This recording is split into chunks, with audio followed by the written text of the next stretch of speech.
নমস্কার বন্ধুরা, যে কারণে আসা যে কোনো অনুষ্ঠানে এলইডি স্ক্রিন ভাড়ার জন্য যোগাযোগ করতে পারো আমার এই স্ক্রিনে দেওয়া নম্বরে। Thank you. DJ Bapi, যাত্রা সিরিয়াল সিনেমায় অভিনয় করতে গিয়ে যারা কাঁদে, এই সময় চোখের জলটা চোখের বাইরের কল দিয়ে গড়িয়ে পড়ে, একে বলে অভিনয়ের অশ্রু। নিঃস্বার্থ ভালোবাসায় ভগবানের জন্য যখন কেউ কাঁদে, সেই সময় চোখের জলটা চোখের মাঝখান দিয়ে গড়িয়ে পড়ে, একে বলে প্রেমাশ্রু।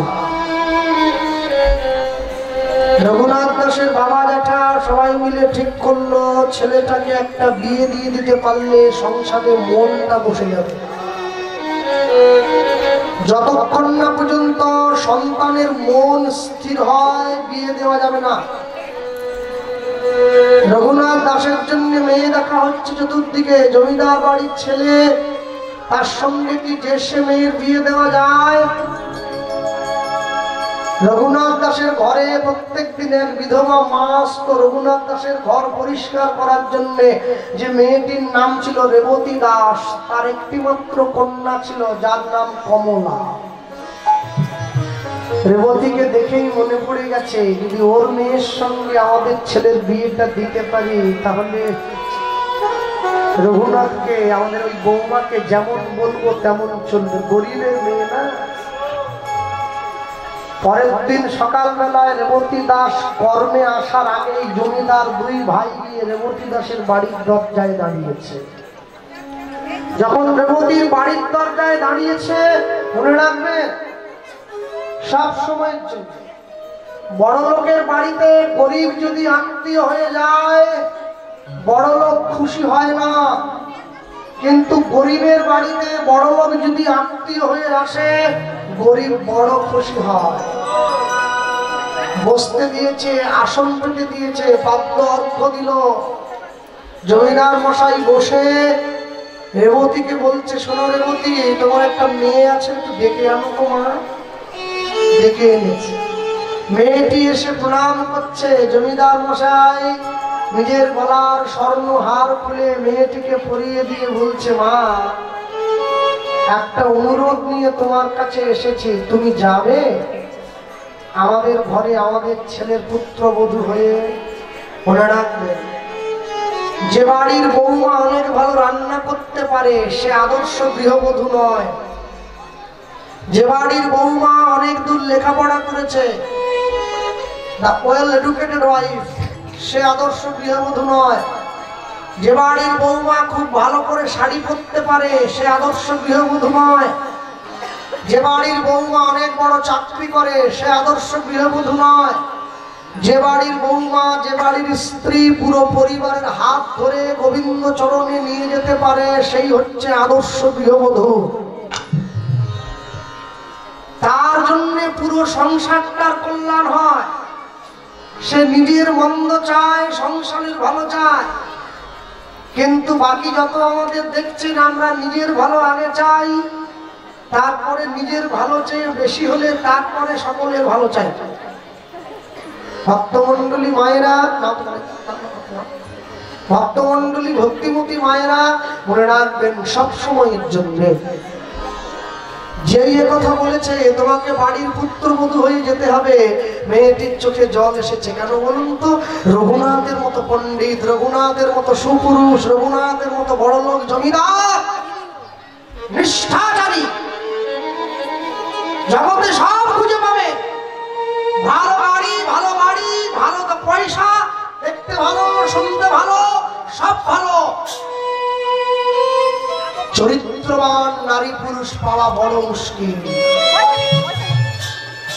আমাদের তো উপরে ফ্যাশন, ভিতরে শ্মশান। শ্মশানটাকে ঢাকা দেওয়ার জন্য ফ্যাশন। যে অন্তর থেকে ভালো থাকে তার মেকআপ লিপস্টিকের প্রয়োজন পড়ে না, সেটা এমনি চলে যায়। আর যার মনটা নোংরা হয়ে গেছে, দেহটা নোংরা হয়ে গেছে, ওটা ঢাকার জন্য সেন্ট নো পাউডারের দরকার পড়ে। ভেতরটাকে শ্মশান বানিয়ে লাভ নেই, ভেতরটাকে সুন্দর ফুলের বাগান তৈরি করবেন। একটা মাছি উড়ে বেড়াচ্ছে ওপরে, খিদেতে পেট জ্বলে যাচ্ছে, একটু পরে মাথা ঘুরে পড়ে মরে যাবে, চোখ করে নিচের দিকে নেমে এসছে, দেখছে কোথাও কি কিছু নেই, আমি একটু খাবো, মাছি খাবো। ও দেখছে একটা ফুলের বাগান আছে, এই যে ফুলের বাগানে আমি কি খাবো, ফুলের বাগানে মাছি খাওয়া কি আছে, সব তো ফুল। ও তাকিয়ে দেখছে একটা ফুল গাছের গোড়ায় একটা ইঁদুর মরে গেছে, ওটা পচে গেছে, ওর পুঁজটা খাবো। ফুলের পাশ দিয়ে সোজা গিয়ে ইঁদুরের পুঁজ রক্ত চুষে খাচ্ছে মাছি। মৌমাছিটা উড়ে বেড়াচ্ছে ভাগাড়ের উপর দিয়ে, মৌমাছিটা চিন্তা করছে আমি কি খাবো, এটা সব ভাগাড়, সব ভেঙে বলতে পারবো না, আমি বুঝে নিতে হবে, এটা ভাগাড়, আমি কি খাবো। তাকিয়ে দেখছে এত বড় ভাগাড়ে একটা কোনায় গোবর কাঁড়ি হয়ে আছে, পড়ে আছে স্তূপ হয়ে, তার মধ্যে একটা ছোট্ট পদ্ম ফুল ফুটে আছে। পুরো ভাগাড়টাকে উপেক্ষা করে গিয়ে মৌমাছিটা পদ্ম ফুলের উপরে গিয়ে বসে মধু খায়। মাছিটা ফুলের বাগানটাকে উপেক্ষা করে ইঁদুরের বসে পচা রক্ত চুষে খায়। আপনাকে সিদ্ধান্ত নিতে হবে, চয়েস দিও, আপনি ভাগাড়ে যাবেন না ফুলের বাগানে যাবেন। সংসারটাকে দুরকম তৈরি করা যায়, একটা ফুলের বাগান, একটা ভাগাড়। যে সংসারে বাবা ছেলে মেয়ে মা একসঙ্গে এক টেবিলে বসে গ্লাসে ঠোকা দিয়ে চিয়ার্স বলে চিৎকার করে মদটা মুখে গুজে নেয়, ওটাকে বলে ভাগাড়। যে সংসারে বাবা ছেলে মেয়ে মা একসঙ্গে সন্ধ্যে আরতি করে গোবিন্দের সেবা দিয়ে ভগবানের ঘর থেকে বেরিয়ে এসে একসঙ্গে ভগবানের প্রসাদ ভাগ করে খায়, ওটাকে বলে ফুলের বাগান। আপনাকে ঠিক তবে হ্যাঁ, মানুষ অবশ্য আধুনিক হয়েছে, হ্যাঁ দেখেন না, শিক্ষিত ছেলে মেয়েরা ছোটখাটো পোশাক করছে, ছেঁড়া ফাটা, তাপকি দেওয়া, তালি দেওয়া, এখান দিয়ে খুলে যাচ্ছে, এখান দিয়ে খুলে পড়ে যাচ্ছে, মানে খুলে পড়ে যায়নি, তাহলে মানে এমন ভাবে পড়েছি যেন খুলে যা, ইচ্ছে করে কি খুলে, কাপড়টা পড়েছি খুলে যাবে নাকি, হিসেবে দেখছি এমন ভাবে বললাম যেন নিজে খুলে পড়ে। হ্যাঁ কেন, আমাকে অনেকে বলেছে দাদা আপনি হরিনাম গান আপনি কি জানেন, বুড়োর মতো ছোটখাটো পোশাক পরেছি কেন জানে, আমরা শিক্ষিত আধুনিক। মনে রাখবেন, শিক্ষিত বলে পরিচয় দিয়ে যারা ছোট পোশাক পরাটাকে আধুনিকতা বলে, আমি বলি তাদের থেকে আমাদের মেদিনীপুরের গরুগুলো বেশি আধুনিক।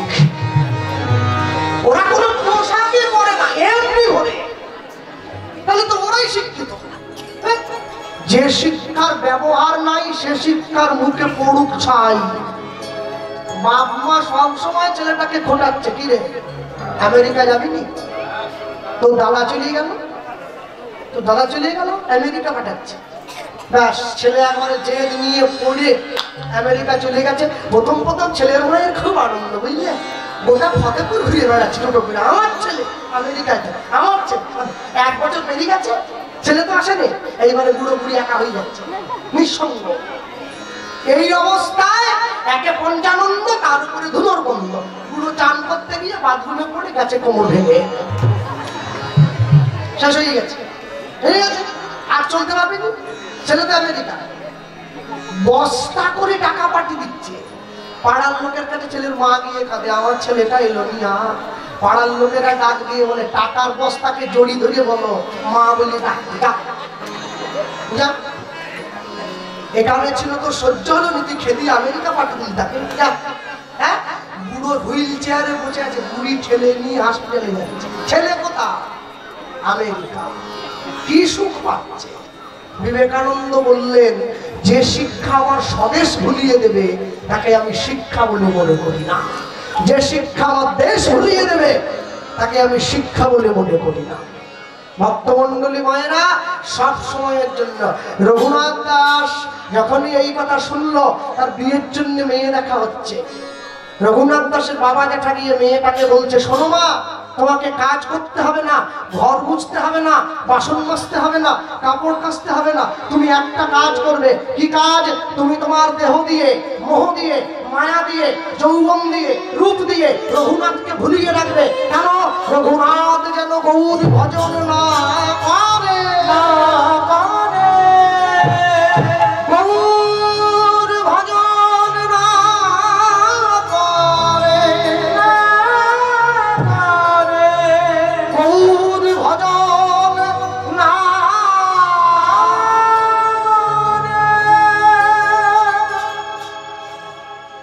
মদের নেশা, বিড়ির নেশা ধরলে কাউকে ছাড়ে। গৌর প্রেমের নেশা কাউকে যদি একবার ধরে, তাকে কি রাখা যায় মায়ার সংসারে? মেয়েটা বড় বুদ্ধিমতী মা, জানো? মেয়েটা ভেবে নিয়েছে আমার স্বামী গৌর ভজন করে, আমার স্বামী যদি গৌর ভজন করে আমি কি বাদ থাকবো? আমারও যাওয়ার পথটা পরিষ্কার হয়ে যাচ্ছে। হ্যাঁ, মিছি মিছি কথা দিচ্ছে, দিলাম কথা আপনার সংসারে আমি যাব বৌমা হব। রঘুনাথকে বাধা দেবো? কিসে বাধা? ও বলে আমি তো পথ পরিষ্কার করে দেবো। রামকৃষ্ণ পরমহংসদেব বলেছিলেন গিরিশকে, গিরিশ, যারা বিয়ে করে বাড়িতে বৌমা এনেছে তারা কারা জানিস? এই যে বসে আছে, হ্যাঁ, রমণে রমণী, সোহাগে ভগিনী, আদরে জননী। নারী যদি মনে করে বাঁচালেও বাঁচাতে পারে, স্বর্গও দেখাতে পারে, নরকেও ডোবাতে পারে। না, দিয়েছে। আর যেই আনন্দ, আনন্দ মহানন্দ, আজকে একবার একসঙ্গে সকলে মিলে ছুটে এসছে। আজও কি আনন্দের শোভা কহনে না যায়, রঘুনাথের বিয়েতে আজ গ্রামবাসী।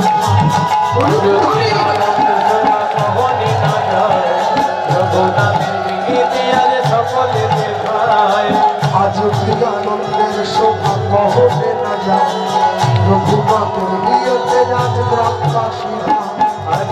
হরি হরি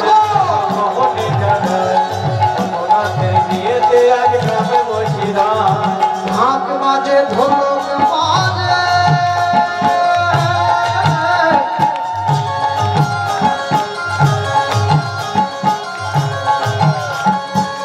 ঢাক বাজে, ঢোলক বাজে,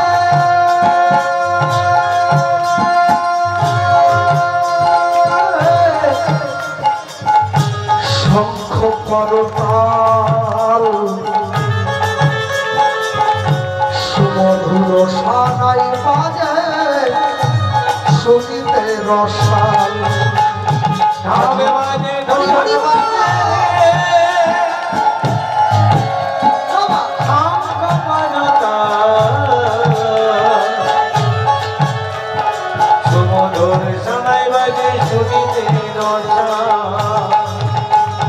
সপ্তগ্রামের বাসিয়াদি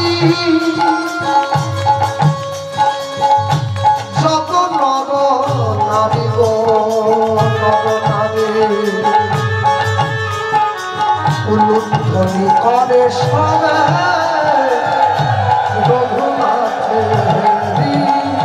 সপ্তগ্রামবাসিয়াদি বলো হরি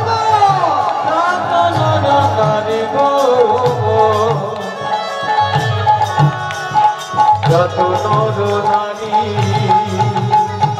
উলুধ্বনি করে সবে রঘুনাথেরি গো, রঘুনাথেরি। আজ কি আনন্দে কহনে না যায়, রঘুনাথের বিয়েতে আজ সকলে যায়। হরি হরি আনন্দে তোমার কহনে না যায়, রঘুনাথের বিয়েতে আজ সকলে যায়। আজ কি আনন্দে তোমার কহনে না যায়, রঘুনাথের বিয়েতে আজ সকলে যায়। আজ কি আনন্দে তোমার কহনে না যায়, রঘুনাথের বিয়েতে আজ সকলে হয়। ভালো ভাই রঘুনাথ দাস গোস্বামী মহারাজ কি জয়। মহম্মদ স্বামী কি জয়। হৃদয় গৌর ব্রহ্মানন্দ, হৃদয় গৌর হরি হরি রঘুনাথ দাসের স্ত্রী ফুলশয্যার ঘরে প্রবেশ করেছে, পালঙ্কের উপরে বসে আছে। রঘুনাথ দাস সেই ঘরে ঢোকা মাত্র পালঙ্ক থেকে নেমে এসে রঘুনাথ দাসের স্ত্রী রঘুনাথকে প্রণাম করছে। মনে রাখবেন, রঘুনাথ দাস তার স্ত্রীকে জীবনের শুরুতে প্রথম শিক্ষাটা দিয়ে দিচ্ছেন কি, শোনো কমলা একটা কথা বলি তো। হ্যাঁ বলো। মানুষ যদি ফুলের উপরে ঘুমায় সেদিন তার ফুলশয্যা হয়, ফুল যেদিন মানুষের উপরে ঘুমায় সেদিন তার অন্তিম শয্যা হয়। তুমি কোনটা চাও? আজ আমাদের বিয়ে হয়েছে, ফুলশয্যা পালঙ্কের উপরে আমরা ফুল দিয়ে সাজিয়ে রাখা আছে, আমরা তার উপরে ঘুমলাম। আর যেদিন আমরা চিরঘুমে ঘুমিয়ে থাকবো, ফুলগুলো আমাদের উপরে ঘুমিয়ে থাকবে, আমাদের অন্তিম শয্যা হবে। মেয়েটি তো বড় চালাক, সে বলছে শোনো আমিও ফুলের উপরে শোবো না, ফুলও আমার উপরে শোবে না, আমি চাই ফুলটা মালা হয়ে সারা জীবন তোমার গলায় থাকবে। আমি একসঙ্গে দুজনকে পাবো, ফুলটাকেও পাবো, মালাটাকেও পাবো, আবার তোমাকেও পেয়ে যাবো। ঠিক? রঘুনাথ দাস হাতটা বাড়িয়ে দিয়েছে, ফুলশয্যার ঘরে তুমি আমায় কিছু উপহার দাও। আমি তোমায় কি দেবো? আমি তো গরিব, আমি অভাগী, আমি কাঙালি, ভিখিরি বাড়ি মেয়ে আমি। তোমার বাবা দয়া করে আমাকে এনেছে, কিচ্ছু দেওয়ার নেই, কিচ্ছু না।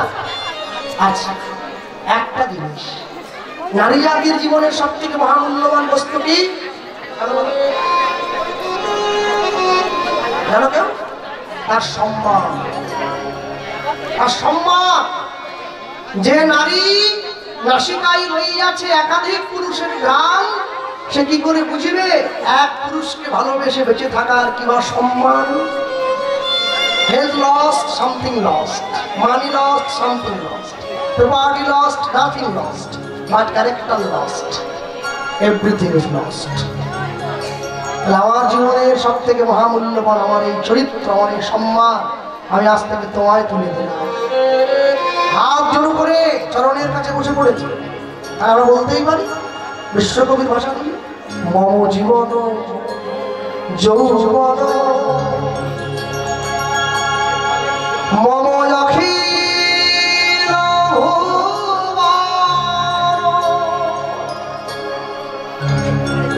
মম জীবন যৌবন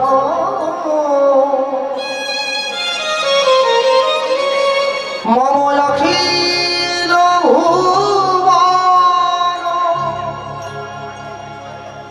তুমি ভরিবে সৌরভে নিশীথি নিশবে, তুমি রবে নীরবে হৃদয় তুমি রবে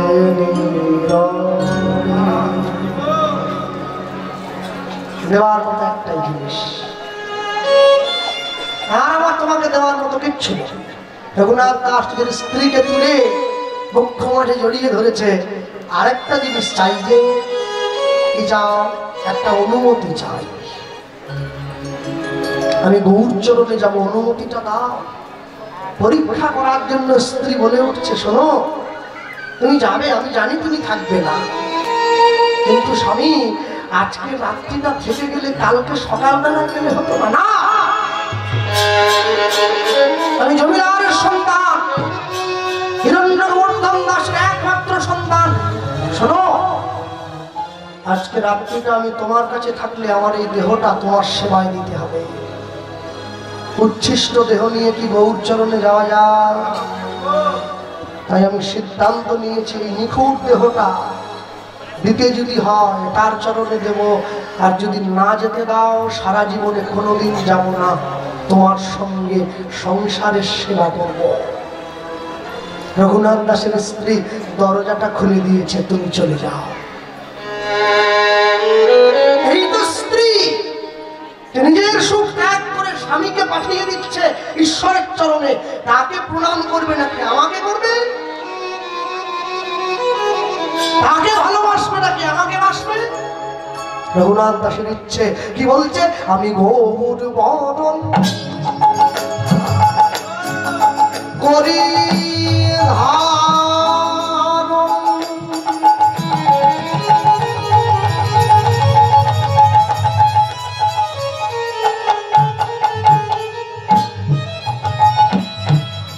রাখবো হিয়ার মাঝে গৌরঙ্গের ভূষণ পরব আমার যেখানে যা সাজে লুদ্ধবি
গোরা গোরা লিখবো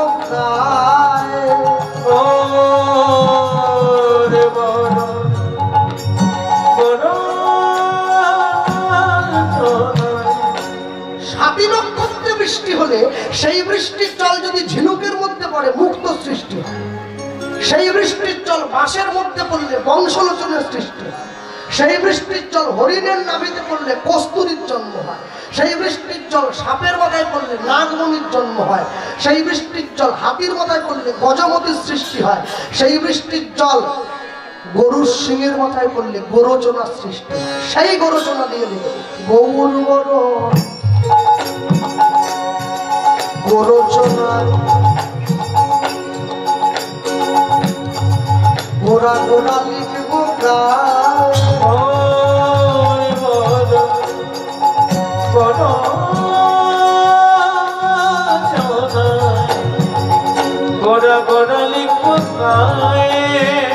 আমি গৌর বলে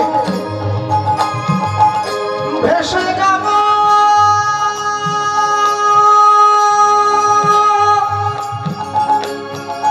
ভেসে যাব ভেসে যাব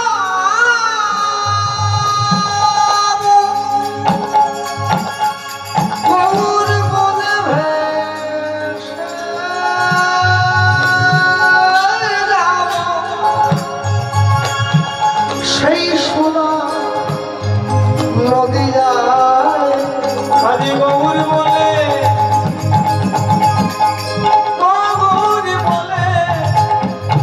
আমি ভেসে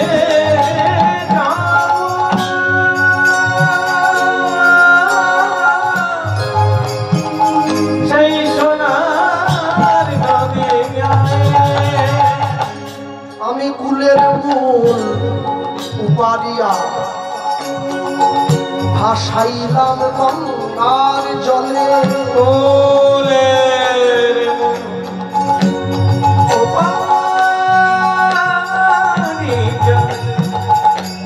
ভাসাইলাম গঙ্গার জলে আমি গৌর বলে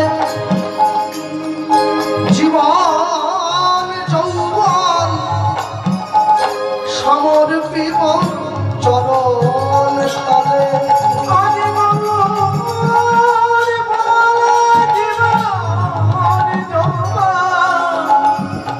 সমর্পিব চরণ তলে আমি কাঁদিব না কেঁদে বেড়া হরি হরি হরি কেঁদে বেড়া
বিদায় নিয়ে ছুটতে ছুটতে রঘুনাথ দাস চলে এসছে শান্তিপুরে অদ্বৈত আচার্যের ঘরে।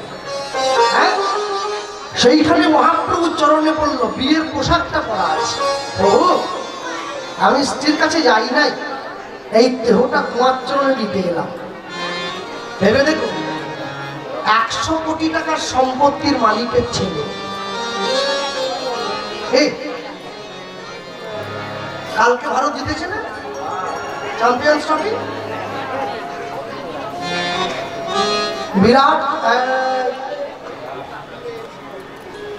বিরাট কোহলির মতো বিশ্ববিখ্যাত ক্রিকেটার, সে গিয়ে বৃন্দাবনে প্রেমানন্দজি মহারাজের চরণে গড়াগড়ি দিচ্ছে, গুরুজি আমায় কৃপা করো বলে।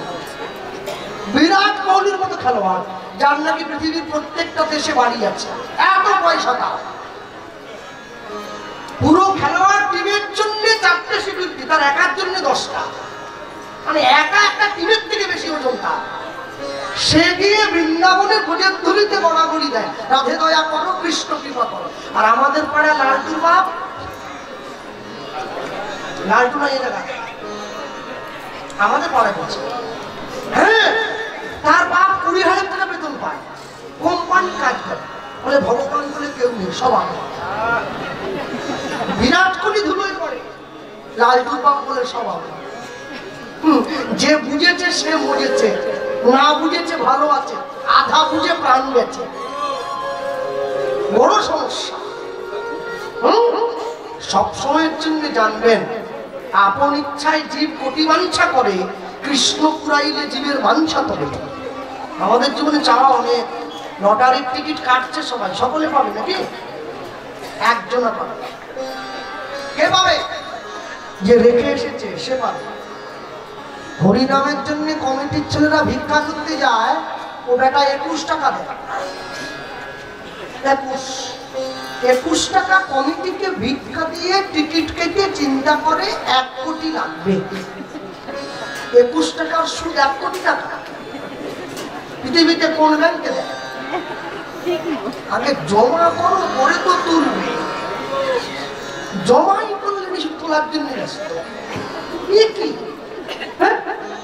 সবসময়ের জন্য জানবেন, এই যে জীবন আজকে বসে কীর্তন শুনছেন, এটা আপনার ইচ্ছাতে নয়, তার ইচ্ছায় শুনছেন। চেয়েছিল বলে শুনছেন, না হলে শুনতে পারতেন না। এমন অনেক লোক আছে আশেপাশে, এরা ঘরে দরজা জানলা বন্ধ করে দিয়ে টিভিতে হিন্দি গান চালিয়ে দিয়েছে। শুনবে না? রঘুনাথ দাস মহাপ্রভুর চরণে পড়েছে। মহাপ্রভু রঘুনাথকে বলছে, রঘুনাথ এখনো তোমার আমার কাছে আসার সময় হয়নি, যাও ঘরে যাও, শুধু আমার কটা কথা তুমি মেনে চলো। কি কথা? স্থির হইয়া ঘরে যাও, না হও না হও পাগল, স্থির হইয়া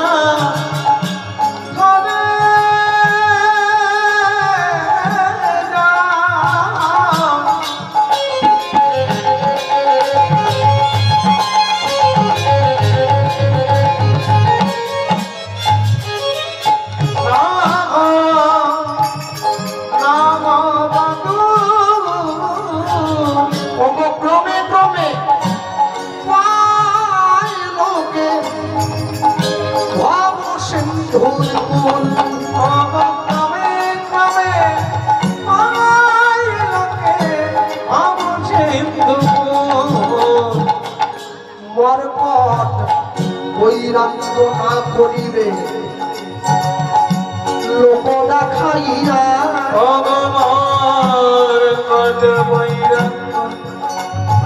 না করিবে লোক দেখাইয়া ওগো যথাযোগ্য বিষয় ভুঞ্জ অনাসক্ত হইয়া বিষয় ভুঞ্জ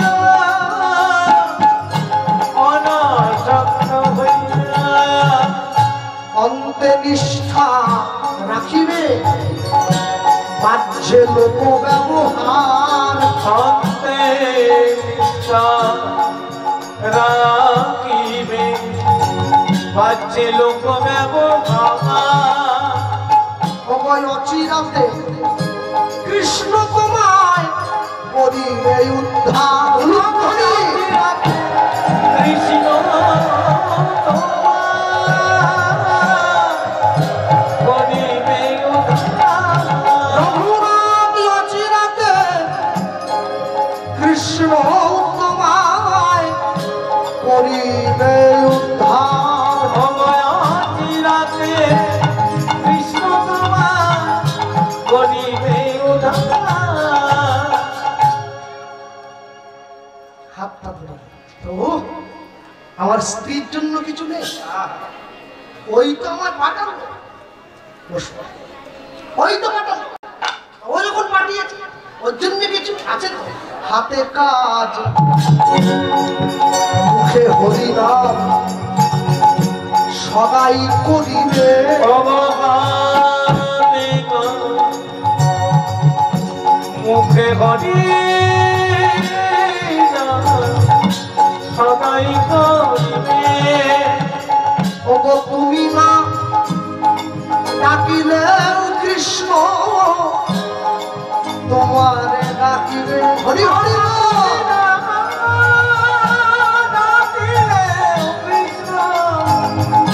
তোমারে ডাকিবে রঘুনাথ তুমি না ডাকিলে কৃষ্ণ তোমারে ডাকিবে তুমি ডাকিলে কৃষ্ণ তোমারে ডাকিবে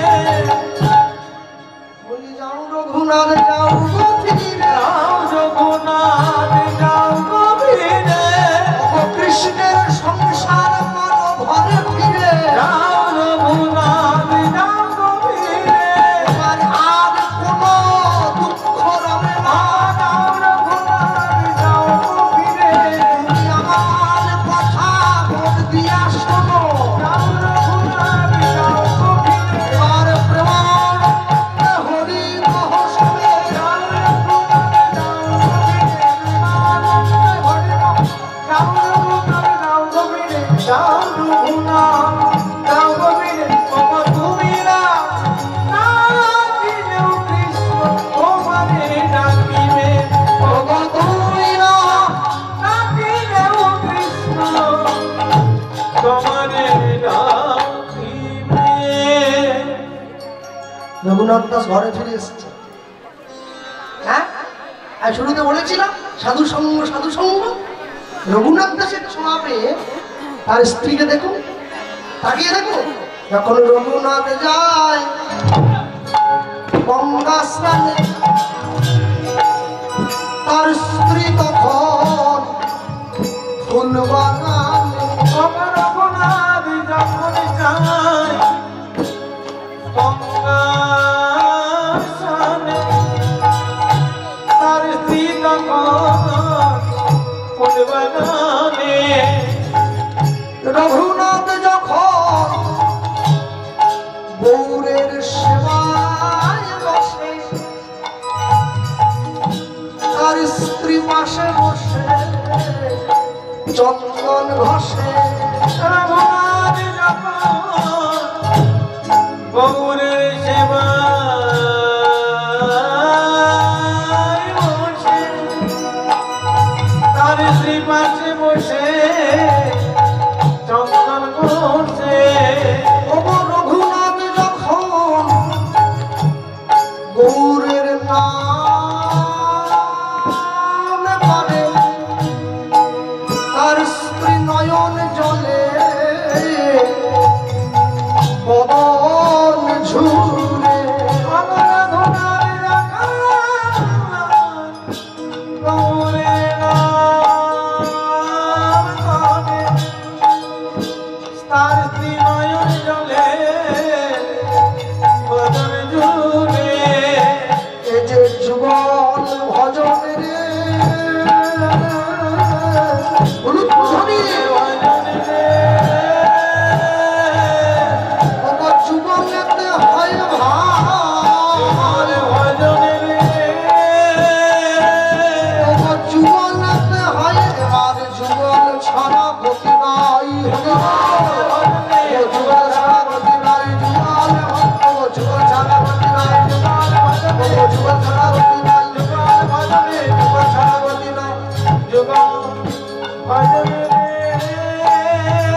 ভক্ত স্বামী পেয়েছে, গৌর ভক্ত স্বামী পেয়েছে, তারই তো ভাগ্য। মাংস খেকো, বেড়ি খেকো, শামুক খেকো, সুতি খেকো, আরশোলা খেকো, টিকটিকি খেকো, এর স্বামী তো বাজারে এমনি পাওয়া যাচ্ছে, ওই এমনি পাওয়া যাচ্ছে, সব খেকো। কিন্তু কৃষ্ণ ভক্ত স্বামী কিন্তু সহজে পাওয়া যায়। আমার গুরু বাড়ি নবদ্বীপ, জানেন? নবদ্বীপের মেয়েদেরকে না কলকাতার দিকে বিয়ে বললেও করতে চায়। কেন? অসুবিধে কোথায়? আমাদের পয়সা নেই, আমাদের বাড়ি নেই, আমাদের গাড়ি নেই। ওই তখন ওইটা বলে, মানে তোমরা হচ্ছে খেকো, মাকেও খাও, ওর বাচ্চাটাকেও খাও, মানে মাছও খাও, ওর পেটটা চিরে ডিমটাকে বড়া বানিয়েও খাও। খেকো স্বামী নিয়ে ঘর করবো না, ও আমাকেই খেয়ে ফেলবে। যার জীবনে সাধন নাই, যার জীবনে ভজন নাই, যার জীবনে ত্যাগ নাই, যার জীবনে নিজের কোনো আয়ত্ত নাই, সে গাড়ি যে কোনো মুহূর্তে অ্যাক্সিডেন্ট হয়ে যেতে পারে। এই না হলে ভজন নাই, এই ভালোবাসা। রঘুনাথ দাস সকাল থেকে সন্ধ্যে পর্যন্ত রাজ্য পরিচালনা করে সন্ধ্যেবেলা নিজের স্ত্রীকে নিয়ে বসে পড়ে। কত সৌভাগ্য! একসঙ্গে স্বামী স্ত্রী বসে হরিনাম গাইছে। সকালবেলায় স্বামী তার স্ত্রীকে একটা সোনার হার কিনে দিয়েছে 2 লক্ষ টাকা দিয়ে, সন্ধ্যেবেলায় মদ খেয়ে এসে পেটাচ্ছে, এটাও ভাগ্য। আর একসঙ্গে স্বামীর সঙ্গে বসে হার নেই, শাক ভাজা দিয়ে অন্ন পেয়েছে, স্বামীকে সাথে নিয়ে হাতে তালি দিয়ে হরিনাম গাইছে। কৃষ্ণ নামের মালা গেথে, কৃষ্ণ নামের মালা গেথে গলায় পড়ে না রাধা নাম সাধা মাসির সুর ভরে না। কৃষ্ণ নামের মালা গেথে, কৃষ্ণ নামের মালা গেথে গলায় পড়ে না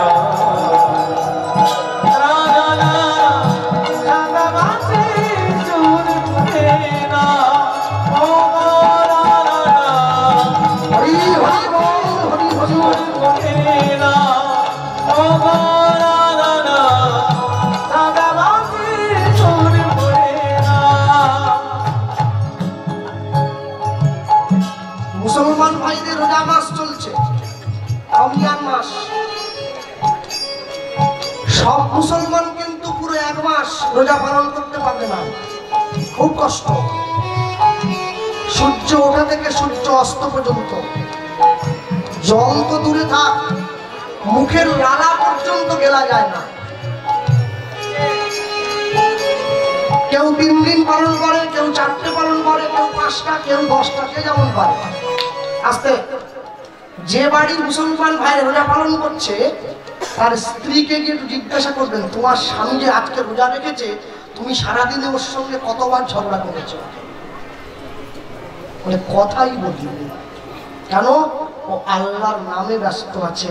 ওকে যদি বিরক্ত করি আমার গুনাহ হয়ে যাবে, মানে অপরাধ হয়ে যাবে। মুসলমানরা বুঝে গেল, সনাতনী ওরা বুঝল না। আর কবে বুঝবে? কৃষ্ণ নামে মালা গেথে, কৃষ্ণ নামের মালা গেথে হরিনাম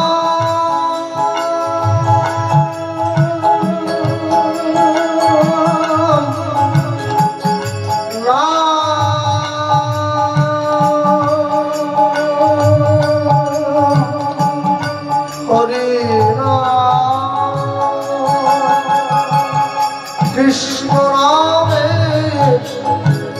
মালা গেথে, কৃষ্ণ নামের মালা গেথে গলায় পড়ে না রাধা সাদা বাসে হরি হরি বল, হরি হরি বল।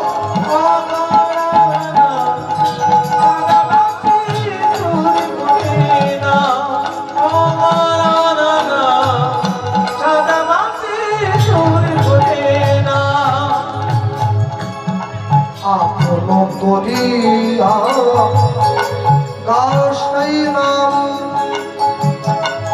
শান্তি পাইবে তুমি পাবে পরে প্রাণ আপন করিয়া গাও সেই নাম নাম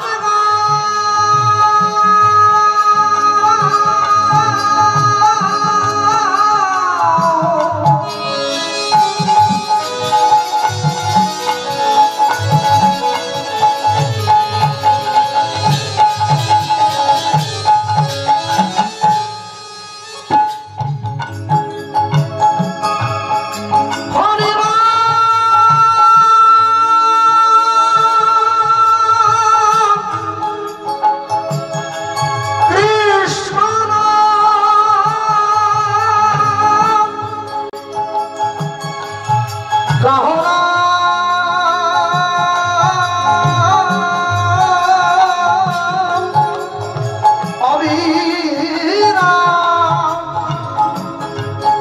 গাও রাম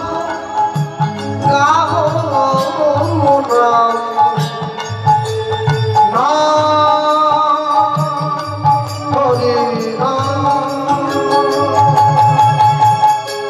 আপন করিয়া গাও সেই নাম শান্তি পাইবে তুমি পাবে পরিত্রাণ তোমার মানব জন ধন্য হইবে যাইবে ব্রজধাম তোমার মানব জন ধন্য হইবে জয়বে ব্রজধাম তোমার মানব জন ধন্য হইবে যাইবে ব্রজধাম তোমার মানব জন ধন্য হইবে জয়বে ব্রজধাম প্রাণ ভরে নাম গাও নাম গাও নাম গাও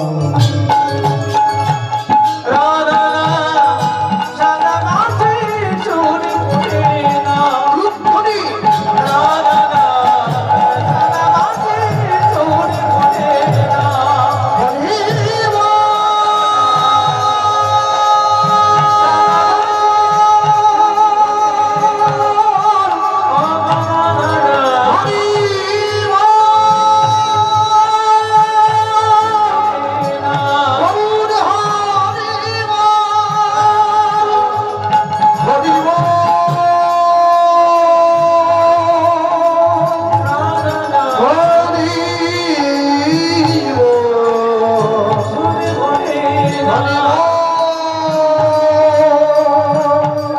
হরি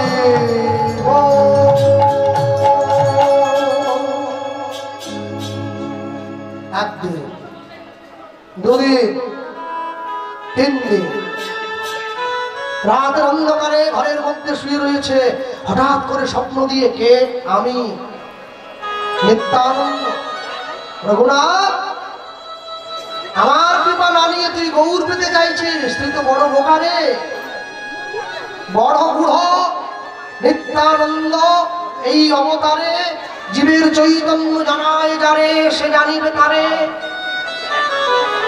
যদি নিতাইয়ের করুণা হবে ব্রজে রাধা কৃষ্ণ পাবে দৃঢ় করি ধর নিতাইয়ের পায় নিতাই না বলিল মুখে মজিল সংসার সুখে সেই পশু বড় দুরাচার ভক্তমন্ডলী প্রভু কোথায় গেলে তোমার দেখা পাবো চলে আয় উত্তর 24 পরগনা গঙ্গার পাড়ে পানিহাটি বলে একটা জায়গা আমি আছি তো সেখানে রঘুনাথ দাস গিয়ে পড়েছে নিতাই চাঁদের চরণে চুপ করো তুই তো চোর তুই ঠক তুই আমার কৃপা না নিয়ে গৌর পেতে চাইছিস শাস্তি পেতে হবে কি শাস্তি দেবে যত ভক্ত এসেছে সবাইকে চিড়ে দই সেবা করাবি এটাই তোর শাস্তি সেদিন থেকে দণ্ড মহোৎসব শুরু হয়েছে এখনো হয় রঘুনাথ দাসের দণ্ড মহোৎসব। আর এই চিড়ের মালসা এইটা রঘুনাথ দাস প্রথম চালু করেছে। এই যে মায়েরা নিয়ে এসেছে, এই রঘুনাথ দাস প্রথম এই মালসার সৃষ্টিকর্তা। নিতাই চাঁদের জন্য চিড়ে, দুধ, দই, সন্দেশ সব মেখে নিতাই চাঁদকে সেবা দিয়েছি। হ্যাঁ, তবে আমাদের মেদিনীপুরের দিকে চিড়ে মালসা দেখা যায় না। চিড়ে মালসাকে বলা হয় কাঁচা মালসা, আরেকটা হয় পাকা মালসা, অন্য মালসা বলা হয়। তবে পাকা মালসা খুব ব্যয়বহুল, তো ওই জন্য সব জায়গায় সম্ভব হয় না। পাকা মালসা করতে গেলে 64 মহান্তের ভোগ দিতে হয়। 64 মহান্তের ভোগ মানে একটা মালসাতে কম করে 51 পদ শুধু ব্যঞ্জন থাকতে হয়, মানে সবজি। এরপরে তো দই, মিষ্টি, পাঁপড়, চাটনি, পায়েস কত আছে। একটা মালসা করতেই কম করে খরচ পড়ে যায় 5000 টাকা, একটু আত্মীয় হয় না। হ্যাঁ, রঘুনাথ দাস নিয়ে এসছে, আর নিয়ে এসে নিতাই চাঁদের চরণের সেবা দিয়ে সোজা মহাপ্রভুর চরণে গিয়ে পড়ল। আর মহাপ্রভুর চরণে পড়ে ওই যে মহাপ্রভুর চরণটা জড়িয়ে ধরে মহাপ্রভুকে প্রণাম জানিয়ে মহাপ্রভুকে শ্রদ্ধা জানিয়েছে। প্রভু, আমি এসেছি রঘুনাথ, বৃন্দাবনে যাবো তো। আর এই বৃন্দাবনে যাবে অনুমতি নিয়ে নিয়েছে। আর এই অনুমতি নিয়ে সোজা বৃন্দাবনের মাটি, এখনো রাধাকুণ্ডের পাড়ে রঘুনাথ দাস গোস্বামীর সেই সমাধি এখনো পর্যন্ত আছে। সকলে ভালো থাকবেন। পরবর্তী সম্প্রদায় আগত, পুনরায় সকলের সঙ্গে দেখা হবে। কি ভাবছে এরা আমাকে ছেড়ে দিয়েছে? আবার বায়না করেছে আগামী বছর। আমি বললাম যদি মরে যাই, মানে মরে গেলে ডেথ সার্টিফিকেট এনে আসলে ঝুলে যেত। বায়না করেছিলাম, শিল্পী নাই, কি করবো? তাদের লেখে আবার দেখা। আর বলতেই পারি রাধা কৃষ্ণ প্রণব যুগ